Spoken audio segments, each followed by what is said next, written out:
ये है question number 12। Question number 12,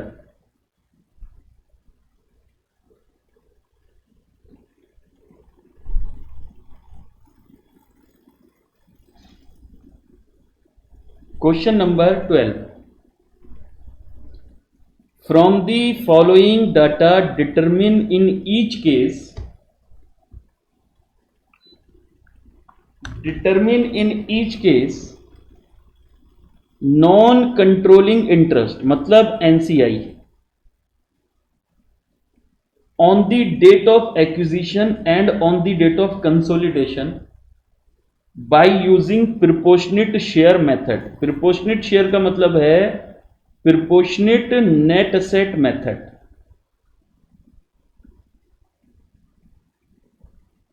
प्रिपोर्शनेट net asset method मतलब नेट एसेट में जो एनसीआई का हिस्सा होगा वो, तो net asset into percentage of NCI, और दोनों डेट पर निकालना है, कंसोलिडेशन की डेट पर भी और एक्विजिशन की डेट पर भी।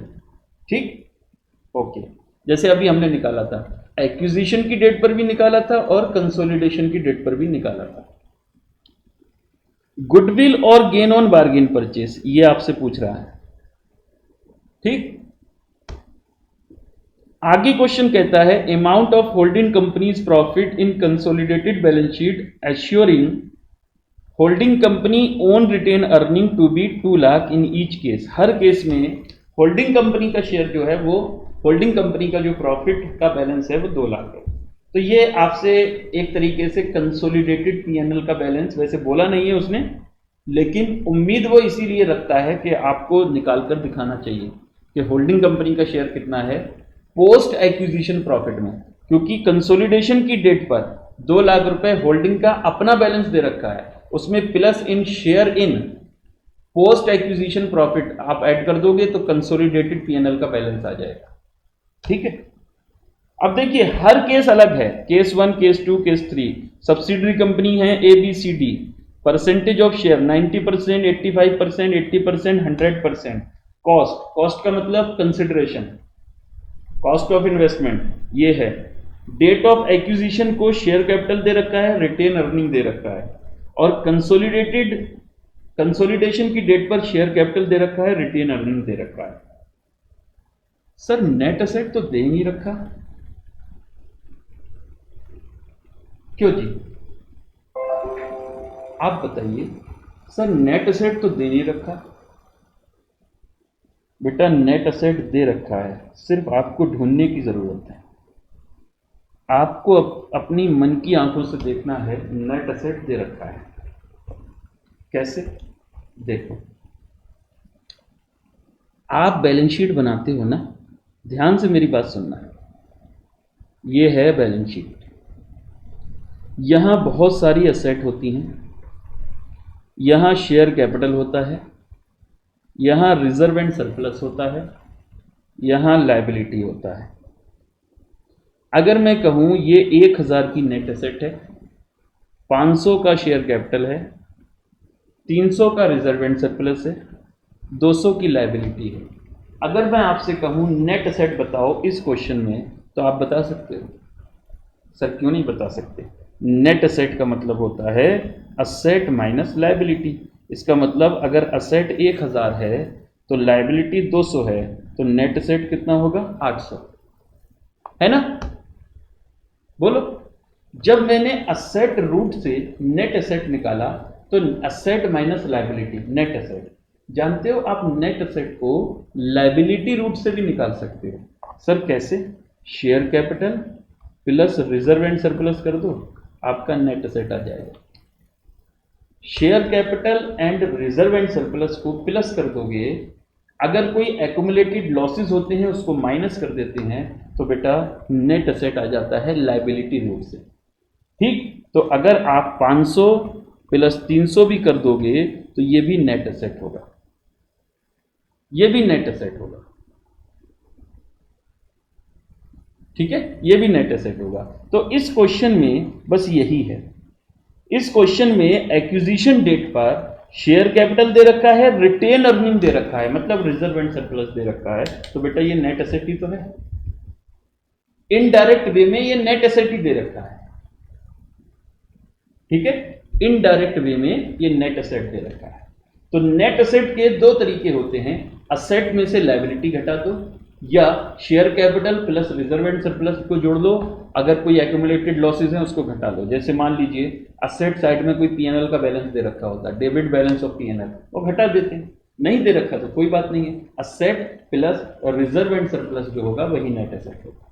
तो नेट एसेट निकालने के दो तरीके, asset minus liability, equity share capital, अगर कोई प्रीफरेंस शेयर कैपिटल है वो भी ले सकते हैं, प्लस रिजर्व एंड सरप्लस, ठीक, ये नेट एसेट हो जाएगा।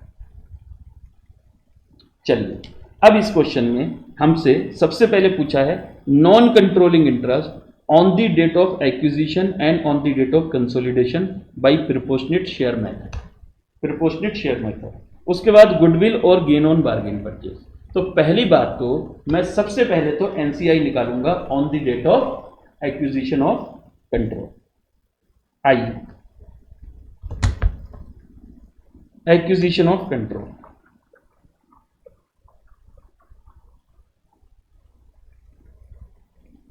क्वेश्चन नंबर है, नंबर क्या है, क्वेश्चन नंबर है 12,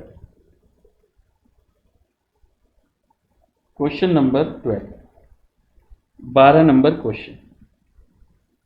लिखिए स्टेटमेंट शोइंग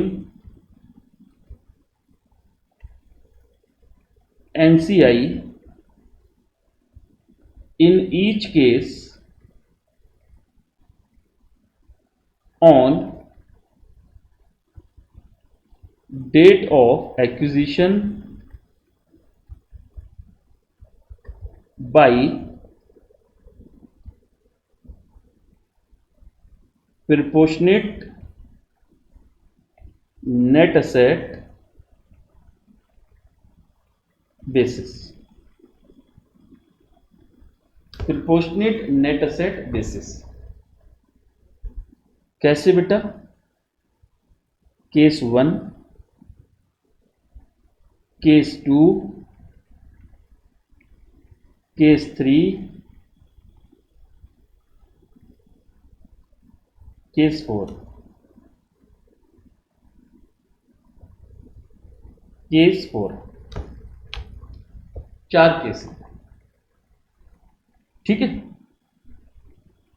चारों केसेस में बेटा सबसे पहले लिखोगे शेयर कैपिटल, और कौन सी डेट का, एक्विजिशन की डेट का, एक्विजिशन की डेट का शेयर कैपिटल 2 लाख, 2 लाख, 1 लाख, 1 लाख, ये एक्विजिशन की डेट का शेयर कैपिटल है। 2 लाख, 2 लाख, 1 लाख, 1 लाख, ठीक है। देखिए 2 लाख यानी 2 लाख, 2 लाख, 1 लाख और 1 लाख, ठीक। अच्छा, retain earning,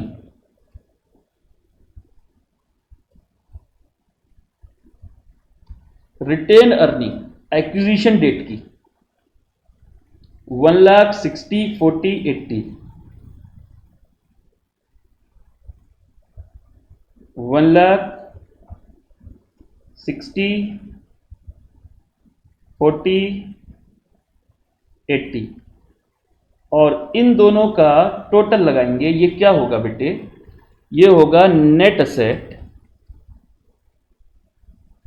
on acquisition date 3 lakh, 2 lakh 60,000, 1 lakh 40,000, 1 lakh 80,000, ये एक्विजिशन डेट की नेट एसेट आ गई। बेटा एनसीआई का शेयर बताओगे हर केस में,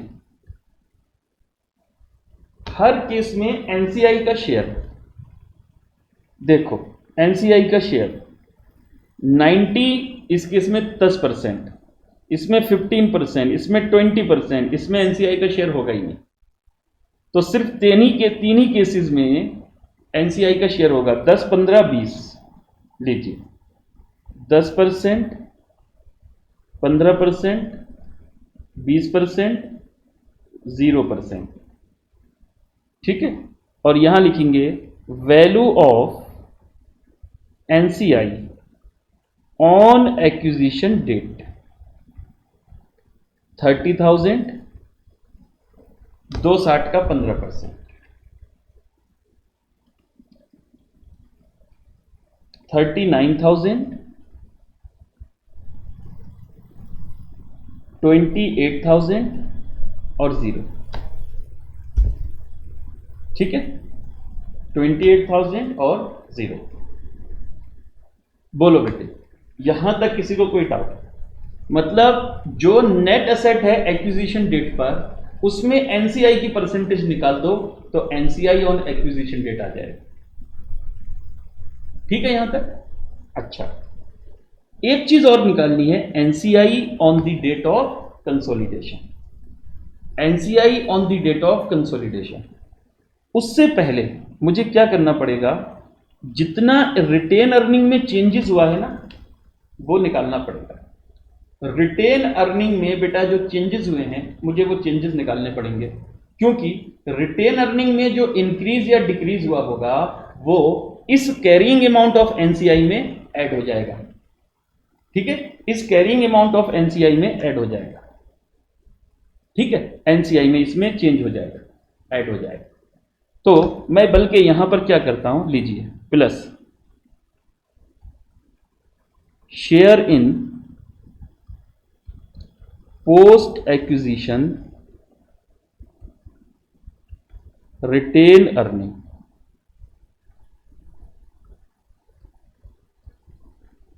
पोस्ट एक्विजिशन रिटेन अर्निंग्स। ठीक है, इसके लिए बनेगा वर्किंग नोट, वर्किंग नोट बनेगा। और जैसे ही बेटा मैं ये ऐड करूंगा, यहां पर आ जाएगा value of NCI on consolidation date, on consolidation date. Consolidation की डेट पर एनसीआई की क्या वैल्यू है वो निकल आए। ठीक, आइए एक वर्किंग नोट बना देते हैं। Working note 1, calculation of change in post acquisition NCI, post acquisition retain earning.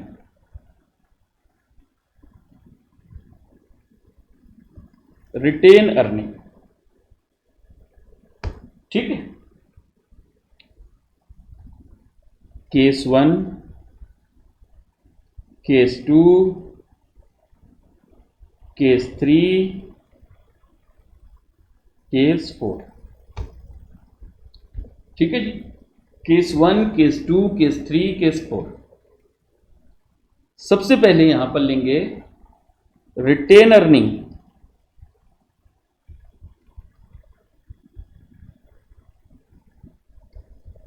On 31 March 2020, 31 March 2020।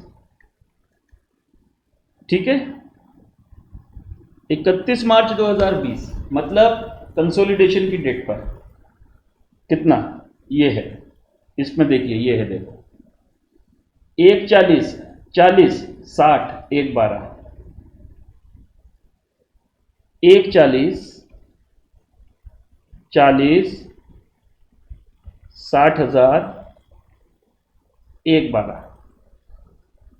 और फिर देखो रिटेन अर्निंग ऑन 1/4/19, यानी जिस दिन कंट्रोल एक्वायर किया उस दिन कितना था, उस दिन कितना था, उस दिन तो आप इस स्टेटमेंट से भी देख सकते हो। ये है 1,60,000, 40,000, 80,000, 1,60,000, 40,000, 80,000,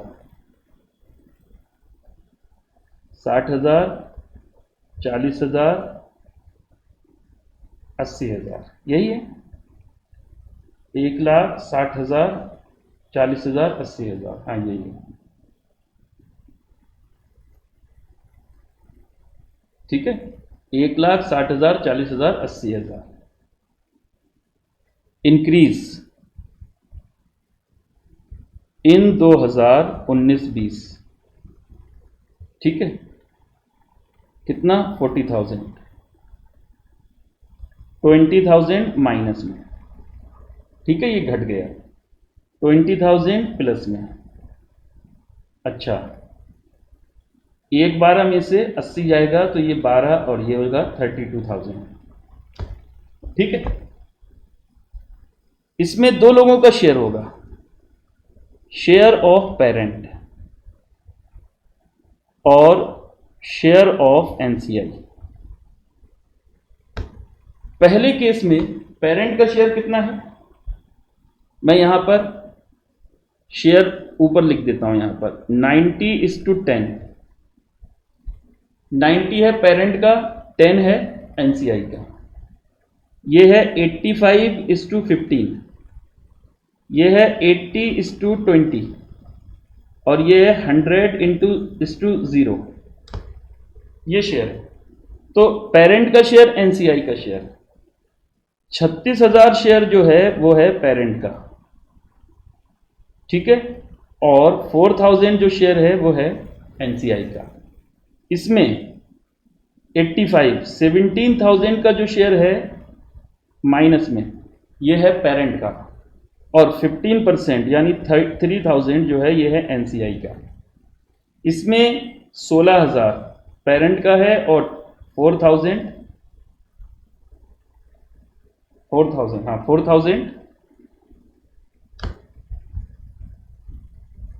जी 4,000 उसका है, और इसमें सारा का सारा पेरेंट का, एनसीआई का कुछ नहीं, ठीक है। तो ये वर्किंग नोट मैंने बनाया, consolidation, calculation of change in post acquisition retainer में, ठीक है। तो मुझे एनसीआई चाहिए, ये मुझे एनसीआई चाहिए। ये जब मैं एनसीआई यहां ले जाकर ऐड कर दूंगा, एनसीआई का शेयर ये है 4,000, ये है 3,000 माइनस, और ये है 4,000, और इसमें तो कुछ होगा ही नहीं। तो कंसोलिडेशन की डेट को एनसीआई की वैल्यू कितनी हो जाएगी, 34,000, ये हो जाएगी 36,000, यानी 39,000 में से 3,000 माइनस होगा, और ये हो जाएगी 32,000, ठीक है। और यहाँ तो कुछ था ही नहीं, ये कंसोलिडेशन की डेट पर एनसीआई की वैल्यू हो जाएगी, ठीक है बेटा, बोलो। मुझे उम्मीद है कि ये बात आपके समझ में आ गई होगी। हमने एनसीआई की वैल्यू दोनों डेट को निकाल ली। एक्विजिशन की डेट पर एनसीआई की वैल्यू क्या थी, ये थी, और कंसोलिडेशन की डेट पर एनसीआई की वैल्यू क्या है, पोस्ट एक्विजिशन चेंजेस को एडजस्ट करके ये है। अब दूसरा आपसे पूछा गया है गुडविल। आइए गुडविल, स्टेटमेंट शोइंग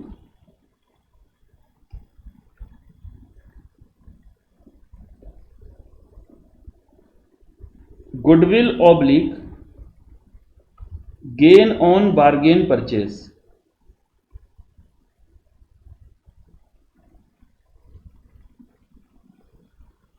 हर केस में, केस 1, केस 2, केस 3, केस 4, ठीक है। सबसे पहले यहां लिखेंगे कंसिडरेशन, यानी cost of investment, her case का, जो किताब में दे रखा है, 280, 208, 112 और 2 लाख। 280 1,08,000, 1,12,000 और 2 lakh,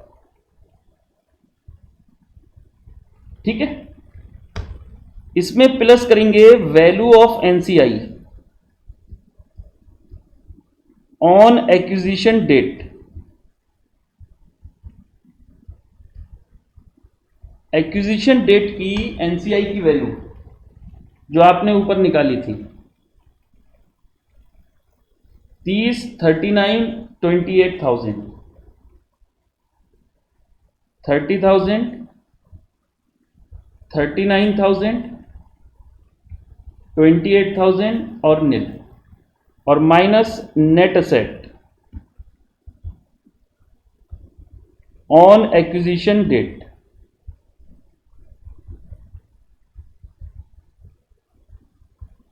net asset on acquisition date, ठीक है, जो आपने यहां निकाली थी अभी, ऊपर देखिए, ये है net asset on acquisition date, ये है 3,00,000, 260, 140, 180, ठीक है। Net asset on acquisition date 3,00,000, 260, 140 और 180, 3,00,000, 260, 140 और 280। यहां पर आएगा गुडविल या फिर कैपिटल रिजर्व।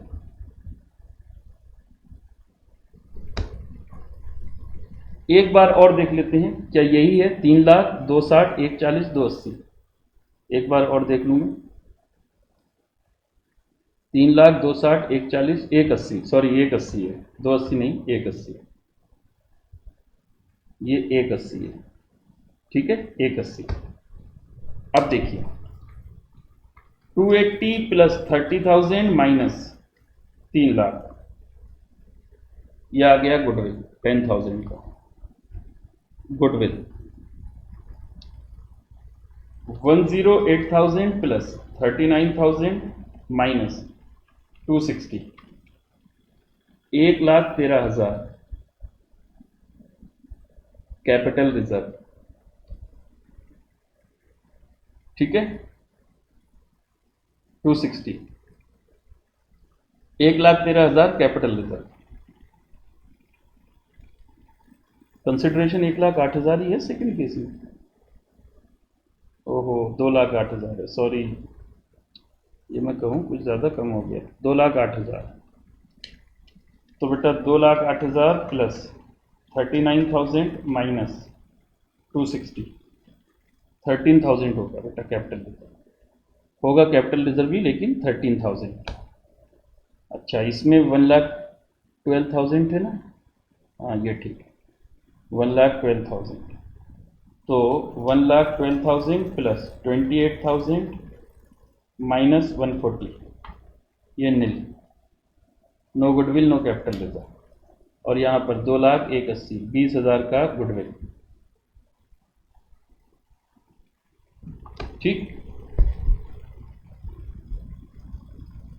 बोलो जी, ये 3 चीजें पूछी थी, 3 चीजें तो निकाल दी मैंने। एक चीज और मैं अपनी तरफ से निकाल देता हूं, कंसोलिडेटेड पीएनएल। लीजिए, statement showing consolidated PNL,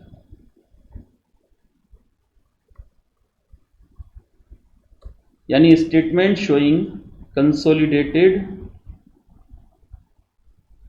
retain earning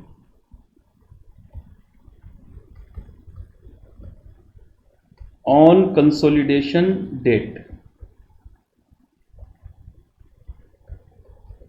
consolidation date. ये पूछा नहीं है वैसे, लेकिन हम निकाल सकते हैं क्योंकि होल्डिंग का बैलेंस भी दे रखा है। केस 3, क्योंकि क्वेश्चन में हो सकता है पूछ भी ले, यहां नहीं पूछा, एग्जाम में अगर क्वेश्चन आया तो पूछ भी सकता है आपसे। तो यहां लिखेंगे रिटेन अर्निंग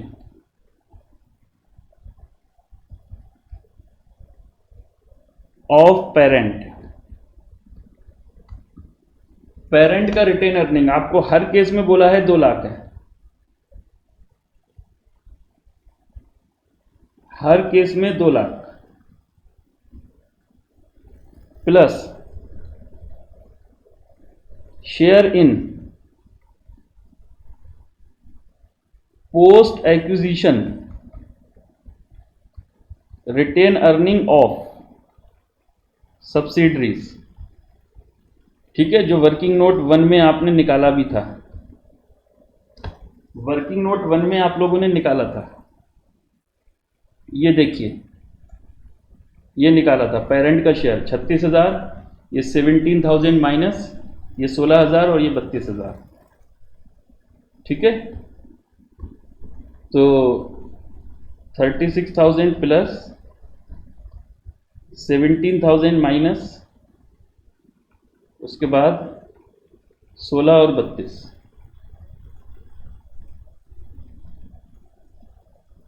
16,000, 32,000, ये हो गया कंसोलिडेटेड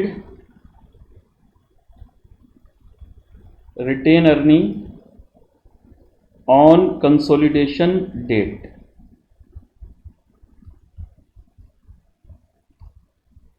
$2,36,000, 1,83,000 ये माइनस करके 2,16,000, 2,32,000 दीजिए, ये हो गया। ठीक है बेटा, ये हमारा क्वेश्चन हो गया, क्वेश्चन नंबर 12। तो चलिए बेटा आज इतना ही करते हैं, नेक्स्ट क्लास में आगे से कंटिन्यू करेंगे। आपने जितना पढ़ा है इसको बढ़िया तरीके से बस रिवाइज कर लेना, होमवर्क कुछ नहीं दे रहा मैं। नोट्स मुझे लगता है आप लोगों ने टेलीग्राम चैनल पर जाकर डाउनलोड कर लीजिए, वहां मैंने इस चैप्टर को डाल रखा है नोट्स में। ठीक है, तो वहां से नोट्स डाउनलोड कर लीजिए। इस क्वेश्चन को और बाकी जितने भी क्वेश्चंस मैंने करवाए हैं, कॉन्सेप्ट करवाए हैं, उनको आज बस रिवाइज करना है आपको, बढ़िया करके रिवाइज करेंगे। ठीक है, अगर कोई भी डाउट आता है तो मेरा नंबर आप लोग